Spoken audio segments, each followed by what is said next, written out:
Okay, so I apologize. I have like 8 slides, and we were told we had 10 minutes, so I'm going to just talk very fast. Um, so, sorry.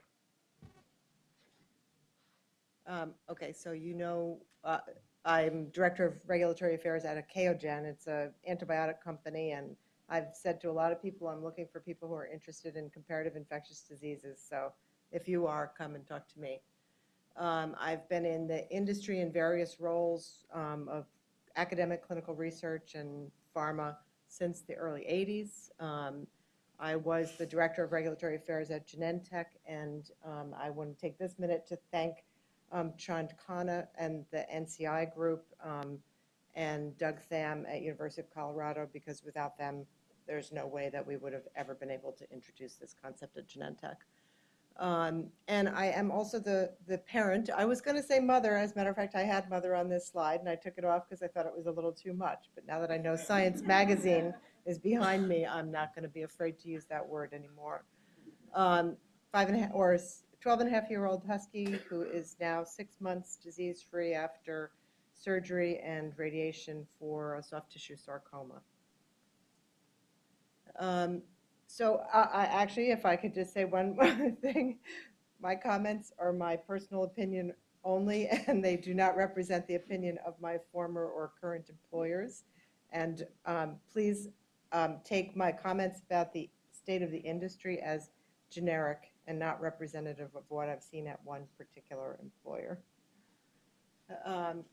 So I think what is really important for people to understand, sorry, I guess I have to stand here, is that oncology drug development right now is an extremely expensive, crowded, and fiercely competitive field.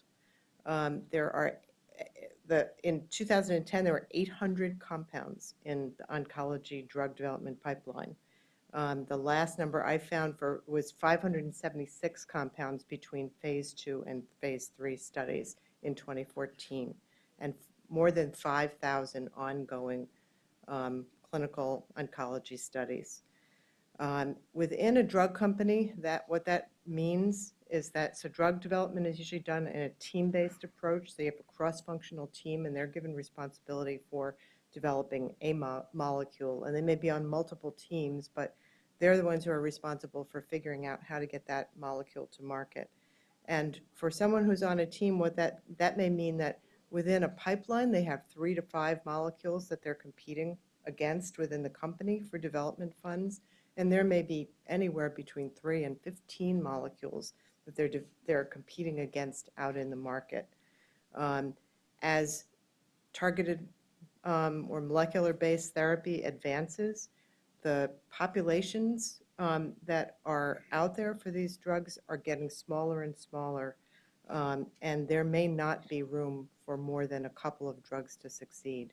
So that puts a tremendous amount of pressure on teams to move molecules forward as quickly as possible. On the positive side, a delay in getting a molecule to market costs a pharmaceutical company a massive amount of money. So I think it's, there's some concern that comparative oncology studies could be expensive and that expense could be a barrier. I don't think that's an issue. I think the issue is getting people in pharma to believe that comparative oncology studies have something to contribute to help get those molecules through the development process more quickly, and then money will go away as an issue. Slow patient recruitment is another huge issue for clinical oncology in the human space. It's particularly a problem. Well, so the average time to complete an oncology study is 70% longer than was planned by the company based on the best available information at the time the plan was made.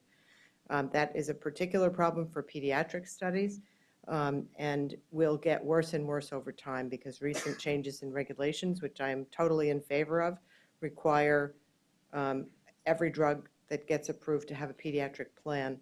And that's a bit of a problem when you have multiple drugs targeting the same target getting approved in an indication. Every one of them is going to have the requirement that they do pediatric studies. And just based on numbers, there are 1.6, 1.7 million people with new diagnoses of cancer a year in the U.S. Of that number, 16,000 are pediatric indications. So it's going to be very difficult for those trials to enroll. And in fact, pharma companies that were surveyed by Tufts said that the number one challenge for them in doing pediatric studies is enrolling the studies. So I think that's an area where comparative oncology has a lot of potential to help. What does all this mean for the oncology drug development process? And I think it means that development is accelerating at an incredible rate. Phase 1, Phase 2, Phase 3 is not it, that traditional model of stepping through all the phases of research doesn't happen anymore. And while it's nice to think that it doesn't happen because it isn't necessary anymore, the reality is it doesn't happen in part because there's not enough time to step a drug through a very careful development program always. And that means that the role of Phase 1 studies has expanded dramatically. They not only have to identify the right target for the subsequent Phase 3 studies on the basis of inadequate kind of existing models for figuring out what are the right targets for that drug, but they have to provide justification for the dose and schedule that you're going into in your Phase 3 studies. And Phase 1 studies may determine what happens to a molecule. If a molecule doesn't look like it's got the potential to be a real breakthrough in Phase 1, it may never progress. Even the drugs that do progress into later stage trials do so at a very high development risk because you're doing so without having had the opportunity to do the really critical refinement work that used to be done at the Phase 1, Phase 2 level. So I'm afraid that I have a little bit more pessimistic view of how the industry is doing than some speakers yesterday had. This is an article from January 2014 from Nature Biotechnology, and if you can see, these are the important numbers, I think. This is the success going from one phase to the next, and for Phase 1, it's 65%. That goes down to 32% between Phase 2 and Phase 3, back up to 60 for Phase 3 to the BLA, and 83 from NDA or BLA to approval, which you would hope it would be that high since you don't even file an NDA unless you think your drug was successful. So that's pretty depressing to me. And in case we think that it's just clinical research, we're the worst. So how can studies in companion animals help? I'm not a scientist, and I think we need everything that you guys were talking about yesterday, so I'm not even going to spend any time on this slide. What I am going to do is talk a little bit about what we did at Genentech with the help from the NCI and University of Colorado. So at Genentech, as I think is true at most pharmaceutical companies, there's a very high-level scientific committee that's responsible for making all decisions about molecules. Usually there's a separate committee for molecules from research to the IND point, and then a committee for IND up through submission of an NDA or a BLA. What the approach we took was we are blue sky thinkers, so we decided we wanted to completely integrate, and we took the concept, we put ourselves on the schedule for the DRCs for both pre-IND and post-IND, and we invited Sean Khanna and Doug Tham from University of Colorado, and Dean Larimore came with a whole group of people from University of, or from UC Davis. And we essentially did a seminar for the highest level of management, although we, because we got such a fantastic response, we actually had to open it. We opened it to the whole company, and we had to move it to the largest auditorium we have at Genentech, and we had, I think, over 200 people. What we did was we went to the DRC, so you go to the DRC to ask for something. We went and we asked for a comparative oncology team. We didn't ask for any money. We didn't even ask for those people to be given any time. We just asked for them to be assigned to a team. I think based on the quality of the presentations from Dr. Khanna, Dr. Tham, and the group from UC Davis, we got a unanimous agreement. So we were assigned a cross-functional team with about 10 or 15 team members on it, coming from every department within the Genentech, or the same departments that would be represented on a drug development team. And over the course of about a year and a half, we met with teams to educate teams. And then I think one of the things that we realized was that it's very difficult when you, so the concept of comparative oncology was completely new to the overwhelming majority of people we were working with. So asking them to come up with ideas on their own was actually not very productive. So what we did was we did ask them to come, or asking them to come up with fully formed plans was not very productive. So what we did was we asked them to come with proposals. We invited Chand and Doug back again in January of that year, so 6 months after the original presentation, or 5 months. We had teams come to a 2-day workshop proposal with proposals for why they wanted to do a study with their molecule in comparative oncology. We had 5 teams come and present. We came out of that with, one was eliminated pretty quickly because they did not have clear objectives. The other 4 teams came out with plans that we moved forward, 2 of which were in research molecules. One of those programs was later discontinued because of a safety issue unrelated to before we had gotten into dogs. One, I think, was recently completed, and I don't actually know the information that came out of that study, so I'm not at Genentech anymore.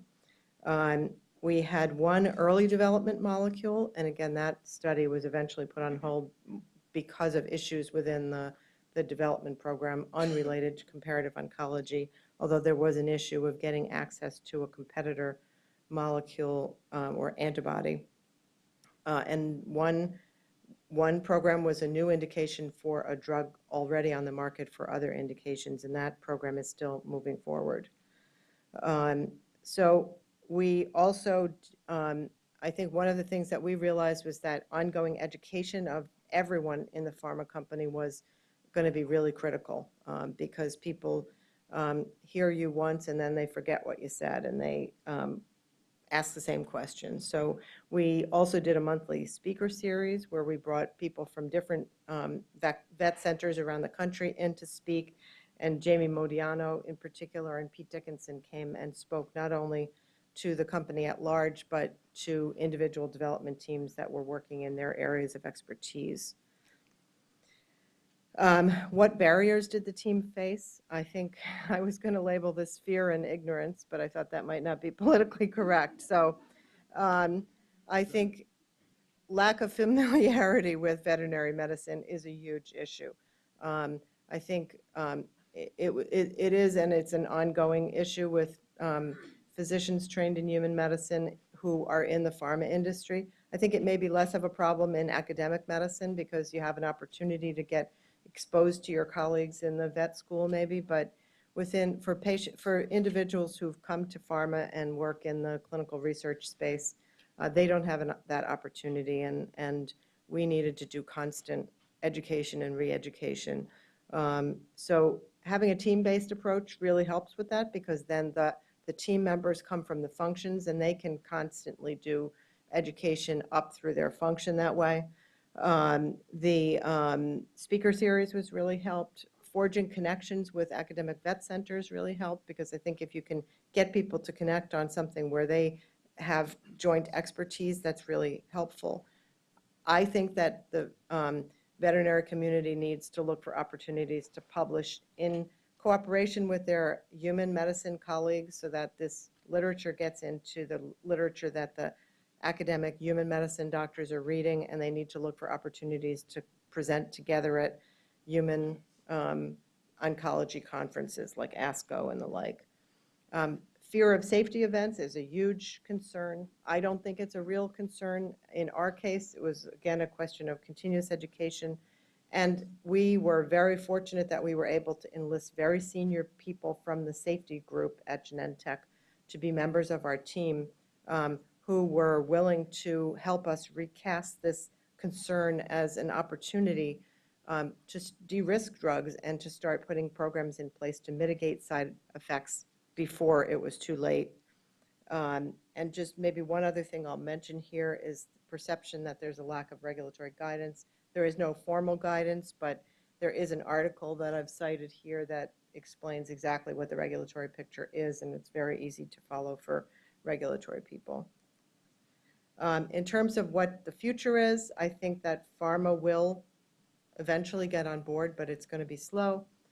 I personally am pretty frustrated, and I've only been doing this for 2 years, so I can't imagine how you feel. Is there another option? Well, I live in Silicon Valley, where we believe in the power of the internet. And I don't know how many people are familiar with Kickstarter, but this is a list of their top funded campaigns from Wikipedia.